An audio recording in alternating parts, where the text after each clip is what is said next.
Okay, here's QI stuff. Here's how I set up my initial city.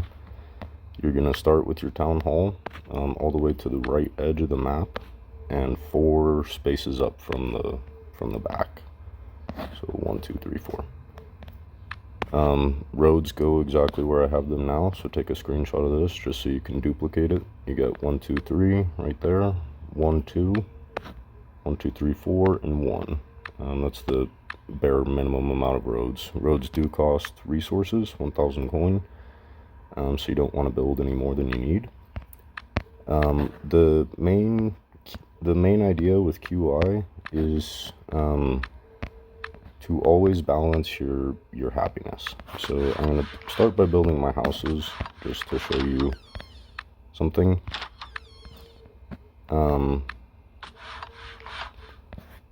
So this house will be ready to collect in 10 hours, and my happiness level is so low that people are rebelling, right?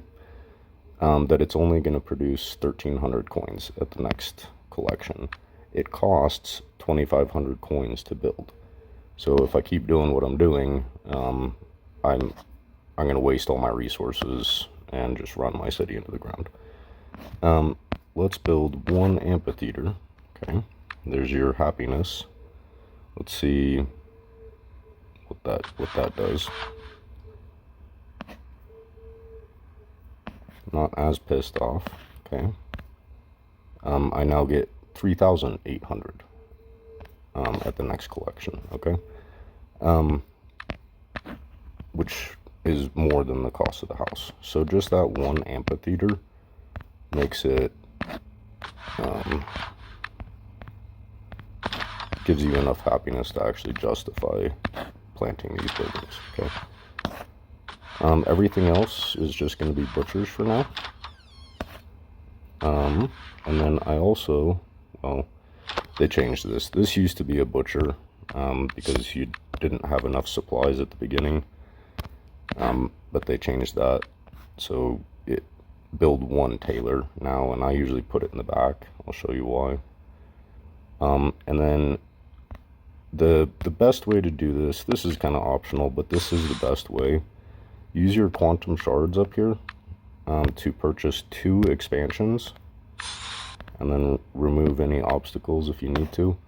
And I always put mine on the same group every single season, and I'll show you why that's important later. And we're going to plug in 2 amphitheaters in those 2 spots.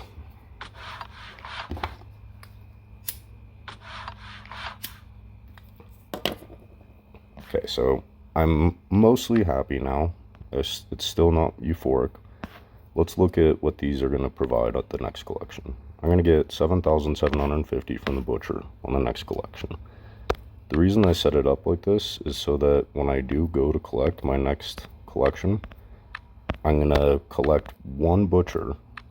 Don't collect anything else in the city, only 1 butcher, and then sell it immediately and put an amphitheater in its spot.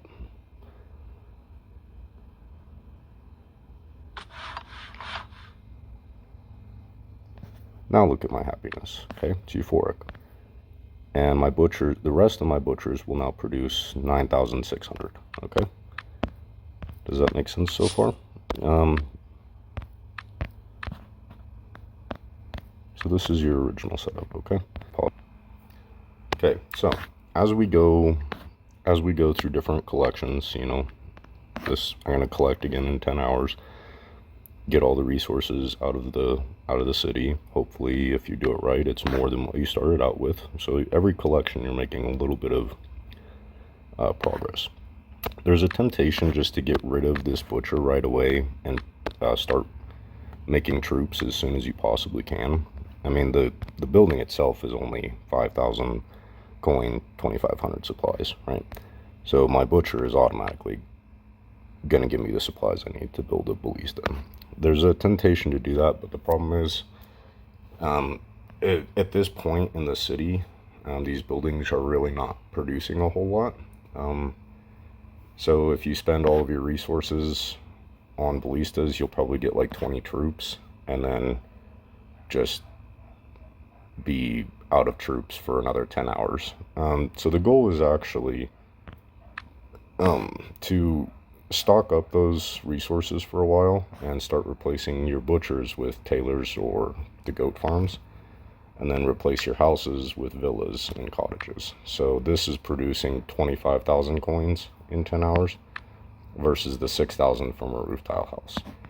And then once you get to that point where you've upgraded your houses and your productions, then you have enough coin and supply to plant a ballista camp and then plant 50 ballistas if you want, which makes it a lot easier to auto battle. If you only have 10 ballista, you've kind of got to manual battle everything. But if you've got 20 ballista or 50 ballista, you can auto battle and you can afford to lose 1 or 2 troops every round, if that makes sense. Always remember to keep your people happy. So as these fancier houses add population.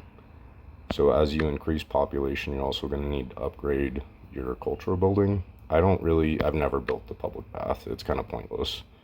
It's only double the happiness of an amphitheater, but it's the same size, which is part of the problem.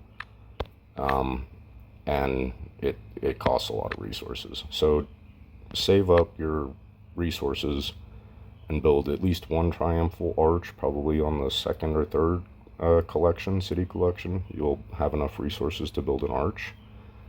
This gives 675 happiness, which is more than all 3 of these combined. Does that make sense? It's actually more than 4 of those combined if I put another one right there.